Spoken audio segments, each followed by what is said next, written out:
نړیواله ټولنه په پام کې لري چې افغانستان ته نغدي ډالر ولېږي او په خلکو یې وویشي. د رویټرز خبري اژانس په یو راپور کې وایي چې نړیواله ټولنه په پام کې لري څو د افغانستان د روان اقتصادي کړکېچ د حل لپاره افغانستان ته نغده ډالر د افغان حکومت ته تمویل او شاملولو پرته ولېږي. د رویټرز اژانس وایي چې دغه مرستو لپاره دوه بېلابېل پلانونه جوړ شوي دي. د لومړي پلان له مخې د خوراک نړیوال پروګرام به نغد ډالر افغانستان ته وړي او په خلکو به یې ویشي څو خوراکي توکي پرې واخلي. د خوراک د نړیوال پروګرام حاضر هم نغدي پیسې په محدوده کچه ویشلې دي.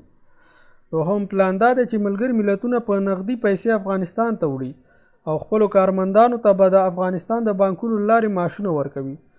رویټرز وایي چې ملګرو ملتونو له افغان بانکونو سره د پیسو د ویش په چینلونو خبرې هم کړې دي. راپورونه زیاتوي چې اروپایي اتحادیې یو لوړپوړي چارواکي ویلي که چیرې افغانستان اقتصادي سقوط شي نو اروپایي اتحادیه به یې بیه پرې کړي. هغه زیاتوي چې هیڅوک نه غواړي د طالبانو په رسمیت پیژندلو کې عجله وکړي خو موږ اړتیا لرو چې له دوی سره تعامل وکړو. رویټرز وایي چې اروپایي اتحادیه، برطانیه او امریکا یو نړیوال با اعتباره وقف رامنځته کولو باندې